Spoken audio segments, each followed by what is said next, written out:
Bom, não sei se o Bruno vai abrir a câmera. É, Eu tô no computador, eu não tenho webcam.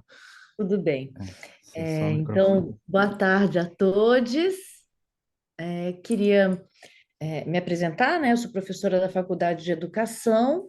Nós estamos participando dessa atividade, dessa possibilidade com vocês, muito a partir da iniciativa do Bruno, que conseguiu fazer para a gente a inscrição em tempo recorde no projeto de vocês, né? No prêmio. Enfim. Bom, eu não vou apresentar slides, só vou contar um pouquinho a história do projeto. Queria saber se o Bruno quer falar alguma coisa já de início do seu engajamento. Eu posso apresentá-lo também. Você se apresenta, né, Bruno? Pelo Aham. menos. Eu sou aluno de psicologia. é, Entrei no projeto esse semestre, assim, passado, na verdade, ainda. É, e é um projeto que me interessou bastante, assim, a Marília vai contar um pouco, né? Mas eu cheguei com ela contando um pouco também de é, novos campos que ela quer entrar também, o Colune, enfim. E botei também aí no chat o site, o e-mail do projeto e o local, assim. Acho que é isso, né?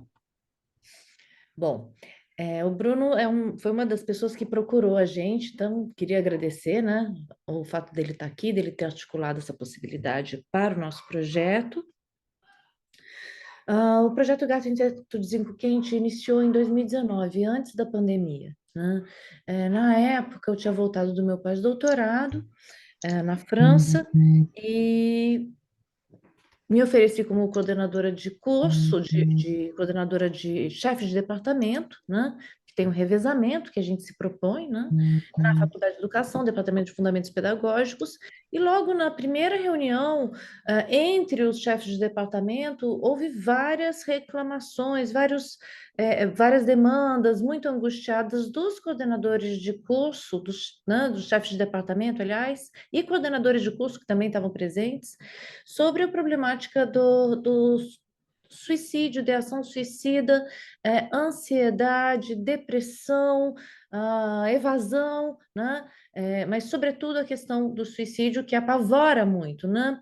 E as pessoas não sabiam, de maneira nenhuma, ou não sabem, né, como lidar com essa questão. Então, aí eu já pensei, é o momento em que eu poderia construir um projeto social, que sempre foi um objetivo, um projeto, desde a entrada na UF. Então, trata-se de um trabalho na interface de saúde coletiva e educação, né? Em alguns momentos antes eu já tive contato com a problemática do suicídio na UERJ, nós organizamos um evento, e toda a questão do trauma, que é o que a gente vem estudando com Ferenczi, né? E dentro de uma faculdade de educação, buscando essas relações entre educação e saúde, né? Então a gente a gente fundou o projeto presencial antes da pandemia no Laboratório 433 da Faculdade de Educação, que é um laboratório compartilhado com o laboratório de uma professora já aposentada. E começamos a receber essas pessoas, esses jovens, em situação de crise. O nome, né, Gato em Teto de Zinco Quente, ele vem por conta de um filme, né,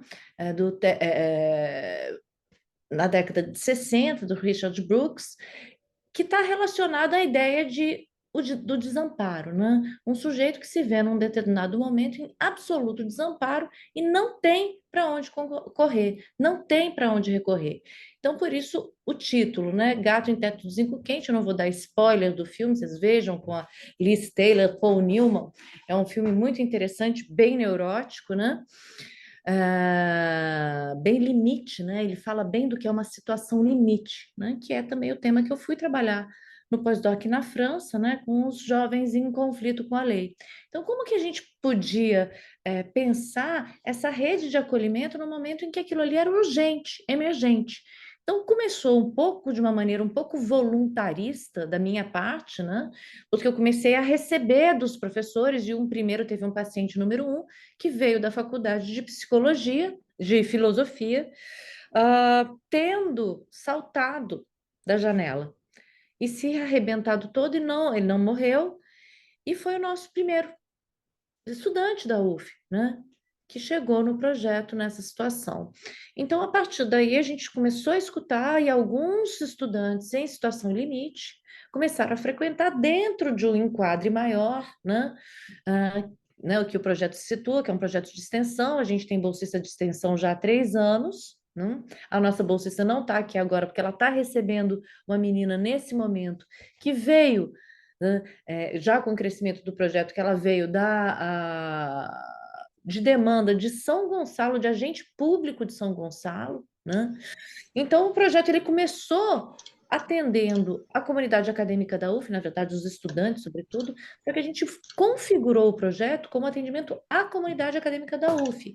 Né? O Bruno está começando aí buscar relações com o Colune, mas a gente já tem, dentro do grupo de pesquisas, que é o Grupo Alteridade Psicanálise e Educação, né, vinculado ao programa de pós-graduação em educação, né, na linha de diversidade, desigualdades sociais e educação, ah, ele se aproximou, né? Mas esse grupo já vem com o trabalho no Colune, de escuta aos professores, fizemos também escuta aos estudantes nos momentos de ocupação, né, das escolas, no momento de ocupação, no IEPIC, no momento de ocupação da própria Faculdade de Educação. Então, o grupo já vem num processo, né, de estudos sobre as questões do trauma, sobretudo desde 2014, quando se formou o grupo de pesquisas mais amplo, e também já com trabalhos de extensão que se configurou nesse projeto a partir de 2019. Só que logo em seguida a gente foi pego pela pandemia. Né? Uma das nossas doutorandas, eu não vou mostrar aqui, mas isso tudo está lá no site, né, no gap.uf.br. Uma doutoranda nossa jogou, então, preparou para a gente um vídeo que era até um pouco chamativo, assim, sobre o projeto, um vídeo de 1 minuto. A gente nem pôde distribuir o vídeo mais do que uma semana, porque senão a gente não daria conta e a gente já tem bastante dificuldade de dar conta, porque a partir de então, vários gatitos passaram a pular no nosso colo. E aí a gente foi estruturando, né? A gente chama de gatitas, gatitos e gatites, né? Gatites em termos genéricos para tomar a questão da transexualidade psíquica transgeracional, né? Uma perspectiva do sujeito sem uma definição prévia de gênero, né? E a gente acabou a gente começou a receber muita demanda de estudantes da UF e parcerias de professores de outras unidades. Então, nós acabamos fazendo parceria. Bom, primeiro, vários professores começaram a se engajar no projeto, todos com formação psicanalítica.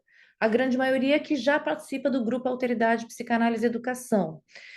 E, em seguida, esses professores de outros cursos, a professora Sandra Brinhol, do Instituto de Saúde Coletiva, que nos chamou para fazer parte do projeto dela, que ela fez um mapeamento de como estava a saúde mental dos estudantes da UF. E os índices eram altíssimos, 82% dos entrevistados, cerca de 1.000 questionários, estavam com depressão e ansiedade, 30% com ideação suicida, então índices altíssimos numa pesquisa multicêntrica que envolveu 5 universidades, e ela só pode fazer esse evento na medida em que tem uma equipe de apoio. Todos os estudos sobre o suicídio exigem equipe de apoio. Né? Todo tipo de amparo de saúde pública, de situação de conflito, situação de risco, é necessário uma equipe psicológica de apoio. Então, nós oferecemos, com essa parceria, um grupo análise, que começou em 2020, para dar suporte para sujeitos que chegassem nessa grande pesquisa que a professora Sandra Brignol fez, uh, uh, psicológico. Então, ela começou a encaminhar pessoas para esse grupo e pessoas individualmente para a gente. E a equipe foi crescendo. Hoje nós somos 8 professores, cerca de 8 professores doutores, com formação em psicanálise, a grande maioria psicólogos, né? A professora Renata Costa Moura, também do Instituto de Psicologia, se associou a gente, usa também o laboratório para atendimentos de refugiados, e a nossa demanda acaba sendo majoritariamente, a grande maioria, né, de sujeitos em grande vulnerabilidade social, econômica, psíquica, né, com a rede em situação de violência. né? Violência pelos pais, violência no trabalho, né? Alguns casos até em situação de risco alimentar, né? E muitos em situação de crise extrema, né? Então, começamos a fazer atendimentos e fomos estruturando o projeto aos poucos, né? Que o projeto foi quase que tomando conta de todo o nosso tempo, o meu trabalho de pesquisa, eu diminui muito, porque eu me coloquei muito na assistência. Então, nós chegamos, a gente estruturou para fazer de 4 a 8 atendimentos por pessoa. Então, hoje, uma outra professora associada, que foi diretora da Faculdade de Educação, a professora Rosane Marandino, está fazendo o pós-doc dela associado ao nosso projeto. Nós já tivemos 2 pós-doutorandos associados, uma delas, inclusive, que deu supervisão e fez várias ligações nossas com o SUS, com os CAPs, né? Nós fomos criando uma rede dentro do princípio de rede do SUS, né, da integralidade da atenção à saúde, de modo que hoje a gente encaminha alguns casos para o Jurujuba e para os CAPs de Niterói ou territorializados, atende de 4 a 8 encontros que serão renegociados junto com o terapeuta que vai escutar. A professora Rosane está fazendo um pós-doc e ela mapeou cerca de 50 projetos que surgiram de atenção à saúde mental, só na UF. Só que o gato em teto quente surge no meio dessa pandemia e pandemônio, né, que foram os últimos anos que nós passamos por cortes sociais extremos, né, com a entrada de um público inclusivo na universidade e a dificuldade de manter esse público ali. Então, a crise que eles chegam, fundamentalmente, é social. E a professora Rosane, então, mapeia que o nosso projeto é o único que faz os atendimentos individuais. Além do grupo análise, nós fazemos o acolhimento individual. Então, a gente começaram a recorrer ao nosso trabalho a própria Pró-Reitoria de Assuntos Estudantis, a DASE, que é a Divisão de Apoio à Saúde do Estudante. O Colune passou a nos procurar, nós sempre tivemos relações com o Colune, então nós já estamos recebendo crianças e adolescentes do Colune no laboratório. Ao longo da pandemia, diversos psicólogos, mestrandos, doutorandos da nossa equipe começaram a escutar também no projeto. Então, tem cerca hoje de 10 colaboradores diretos no projeto, atendendo e escutando. Então, foram milhares de atendimentos. E após esses 4 a 8 encontros, o terapeuta, o professor doutor, ou o mestrando, ou o doutorando, ou o recém-formado, ou o sujeito que está fazendo pós-doc e que está acoplado nessa rede que se tornou o projeto, não? Atualmente, 18 pessoas trabalhando diretamente, 8 professores, 10 colaboradores, grande maioria com mestrado e doutorado, e alguns com pós-doc, acabam continuando esses atendimentos quando existe a transferência. Quando se estabelece a transferência, seja gratuitamente, dentro do projeto, porque, sobretudo os recém-formados, eles buscam o nosso projeto, que acabou se tornando, além de um projeto de assistência, um projeto de formação na escuta psicanalítica, no entrelaçamento com a educação, porque se trata de uma escuta institucional. A procura para nós, já vem com uma transferência institucional. Então, o nosso trabalho, para além do individual, nesses casos em que o sujeito está absolutamente desamparado, né, nós fazemos esse trabalho de acolhimento, ele acaba sendo também um trabalho grupal, coletivo. Acaba sendo um trabalho na instituição. Então, nós criamos uma caixa de entrada, que é o nosso e-mail, mas muitas vezes chegam pessoas diretamente a mim, né, como coordenadora do projeto. A nossa co-coordenadora é a Fernanda Montes, que também é psicanalista. Ao longo da pandemia foram inúmeros, nós paramos de divulgar, nós não divulgamos o projeto, nós temos um Instagram, mas a gente divulga mais os outros projetos, porque a gente não dá conta, mesmo sem divulgar, as pessoas chegam o tempo inteiro no e-mail e chegam o tempo inteiro através de mim. Então, há situações de crise que a gente gerencia. A gente também acaba fazendo consultorias para escolas e escutando os educadores, porque ele é voltado para educador, para a comunidade acadêmica da UF, mas também para os educadores da rede pública, né, sobretudo. Mas acontece que em alguns momentos vieram estudantes da Universidade Federal de Juiz de Fora, do Maranhão, situações de passagem ao ato, de procurarem, mandarem foto de passagem ao ato para os terapeutas, numa espécie, num pedido de socorro mesmo, né? Então a gente tem essa função de acolher, socorrer, acompanhar, encaminhar os casos. Então, essa é a lógica do projeto. E no final das contas, ele acabou se tornando um projeto de fixação profissional. Os jovens profissionais chegam e eles têm ali, uma vez por mês, o grupo de estudos teórico, em que a gente estuda com profundidade textos ligados à traumatologia, né? Textos psicanalíticos dentro de uma epistemologia aberta na psicanálise, né? Nós somos um grupo que, né? A gente lê bastante Ferenczi, mas é nós toda a base freudiana, lacaniana, e também com leitura Lacan e Winnicott. O encontro mensal de supervisão coletiva, todos os sujeitos que estão escutando têm acesso a mim e a Fernanda para uma escuta individual de supervisão clínica. E por fim, esses jovens profissionais, eles têm condição depois de eventualmente levarem para atendimento social fora do projeto.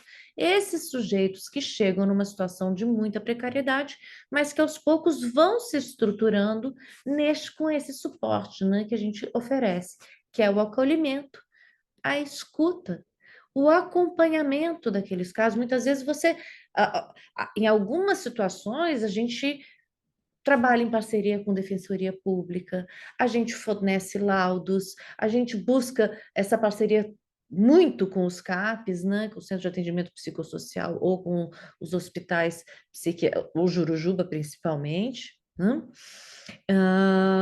E eu sou outras unidades da UF, tanto o Instituto de Psicologia como o Instituto de Saúde Coletiva. A gente tem o Instagram. Tivemos uma bolsista que, infelizmente, ela acabou não deixando relatório. Isso foi uma situação muito chata. A gente tem tido muita dificuldade também com a alimentação do site. Agora, a nova bolsista, ela está se dispondo a trabalhar junto com uma doutoranda na alimentação do site, né? O Bruno entrou agora para ajudar na caixa de entrada, né? Está começando, ele é extensionista voluntário. O Felipe, a bolsista era a Laura Santana, também do Instituto de Psicologia. Eu queria também falar do nome do Felipe Alves, que entrou também no grupo análise junto comigo, fazendo a grupo análise, esse é virtual, né? Bom, é importante esclarecer também que os atendimentos podem ser presenciais, podem ser virtuais, né? Eles acontecem nas duas modalidades. E é um projeto também que ele surge numa onda. Eu acabei de apresentar trabalho na França sobre isso, né? Na rede universitária de educação e psicanálise, né? Internacional, que é a RUEPS, né? Que o projeto, nossa, eu me perdi um pouquinho, faz essas parcerias com equipes internacionais, né? Eu apresentei o trabalho falando do retorno transgeracional das clínicas públicas de Freud. Então, que também o projeto ele desmistifica uma ideia muito equivocada que existe sobre a psicanálise, como se a psicanálise fosse coisa só para rico, coisa só para elite. E a psicanálise, nesse projeto, ele é um projeto de uma psicanálise crítica, né? Nós fundamos recentemente a Associação Internacional de Psicanálise Crítica em Bandol, na França, né? Com pessoas que também trabalham na Costa Rica, na França, no México, com a clínica do social, com uma escuta psicanalítica voltada para o social, né? Então a gente busca refazer trazer de volta o sujeito para o laço social, né? Com esse processo de acompanhamento. E temos tido, assim, muita demanda, que eu acho que é o principal sinal da replicabilidade do projeto, né? Do sucesso do projeto. esse retorno das clínicas públicas de Freud, que eu estou chamando, né, nessa publicação que a gente fez, tivemos um evento internacional também aberto esse ano sobre distopia e clínica do social, com gente do Brasil inteiro e pessoas de fora, da Costa Rica, da França, participando, né, para pensar, né, nessa onda de vários projetos, de várias redes, de vários coletivos para a escuta desse trauma social, que vai além, quer dizer, esses jovens que estão se matando, ou que estão tentando se matar, ou querendo morrer, morrendo de ansiedade, do que se trata, né? Realmente. Se a gente trabalha na contramão da medicalização, a gente acaba tirando os jovens de medicamento, de excesso de medicamento, e engajando os jovens na própria vida através da reconstituição do fio da palavra e da confiança no laço social, com a apresentação dessa figura de confiança que transferencialmente se institui a partir da transferência pela Universidade Federal Fluminense, pelo projeto Gato e Neto Quente, né? Quer dizer, pelo significante que a gente apresenta, né, para eles como forma de acolhimento, né? Onde é que eles vão se segurar? Onde é que eles vão procurar? Bom, na verdade, são diversas ações, publicações já feitas, muitas lives, e temos recebido muitos agradecimentos, né? Além da demanda crescente, o que a gente percebe é, o que a gente recebe também como avaliação é do próprio público, né? Que reencaminha o projeto, que retorna, que permanece, né? Os profissionais que vêm se voluntariando ao projeto cada vez mais, né? Entrando pessoas voluntárias trabalhando, né? E toda a rede que a gente tem para fora desses 18 profissionais que estão ligados diretamente ao projeto, recebendo formação em extensão, né? Que dura no mínimo de 1 a 2 anos, né? A gente tem toda uma rede também de psicanalistas sociais que podem atender as pessoas gratuitamente ou por valores simbólicos e que a gente acaba encaminhando para além do nosso público direcionado, né? Dizem alvo, o nosso público direcionado, que são os educadores da rede pública e a comunidade acadêmica da UF. Valendo ressaltar também que professores também recorrem ao projeto em menor escala, técnicos, mas sobretudo o Colune, né, que é também a gente trabalha em parceria direta com o SOI, com a equipe de orientação educacional, que tem uma psicóloga, uma orientadora educacional, assistente social, que trabalham diretamente conosco, né? Enfim, são diversas as ações, eu não sei se eu extrapolei o tempo, se deu tempo de passar, de dar um pouco conta do recado, qualquer coisa vocês perguntam. Não sei se o Bruno quer acrescentar algo também, né? O Bruno entra agora nessa. Está começando, a gente não apresentou um slide, só queria dizer, né, também isso, porque os slides que a gente tem eram de propriedade da antiga bolsista que saiu e ela acabou não deixando muito material, a gente está em vias de recuperar isso tudo. Aí queria Maria, agradecer a todos também e muito obrigado. parabenizar os outros projetos. Obrigado, Maria, pela fala, foi muito importante. O trabalho do Gato é muito famoso, é reconhecido já, né? E é muito um prazer poder contar com o trabalho de vocês, assim. É uma referência bem interessante, é um trabalho muito forte. E minha pergunta, na verdade, acho que você já comentou sobre. Vocês mencionaram na ficha de inscrição que vocês têm muito mais um caminho de encaminhamentos vindo do SUS do que encaminhamentos para o SUS, não é? E que esse é um desafio que estava tendo um constante. Inclusive, agora você deu o exemplo de São Gonçalo, agora, que teve Sim, de novo alguém encaminhado, né? a gente está batalhando o fomento, né? Então a gente tem contado com bolsistas de extensão nos últimos 3 anos, mas a Proext tem sido muito difícil, muito burocrática, muito desgastante, com muitos problemas, né? A gente conta também com os bolsistas de mestrado e doutorado que acabam ajudando também no projeto, mas a gente acabou, por exemplo, nos eventos internacionais investindo no próprio projeto, né? Financeiramente até. Porque e aí teve uma técnica que queria trabalhar com a gente no projeto. Ela estava se desligando da faculdade de enfermagem, queria vir. Nós tivemos dificuldade para trazer por questões micropolíticas. Ela teria que trabalhar 100% online, mas nós vamos reivindicar um técnico, um servidor psicólogo. Vamos começar a reivindicar agora, porque ela acabou indo para outro projeto, ela vinha para o nosso projeto. A gente tem essa necessidade, né? Por quê?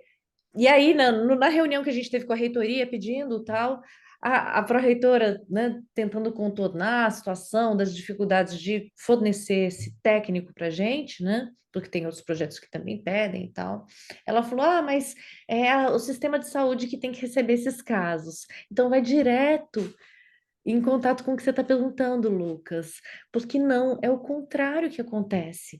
E esse é o princípio do SUS, né, da integralidade da atenção e do trabalho em parceria em rede. Então, o DASE manda para gente, da Pró-Reitoria de Assuntos Estudantis. Outros professores mandam para gente. O Colune procura a gente. Os CAPs procuram a gente e a gente procura os CAPs. A gente também manda. Quando são os casos muito graves que a gente não vai dar conta. E que a pessoa está numa precariedade completa, né? Sobretudo nas situações de suicídio ou de surto, né?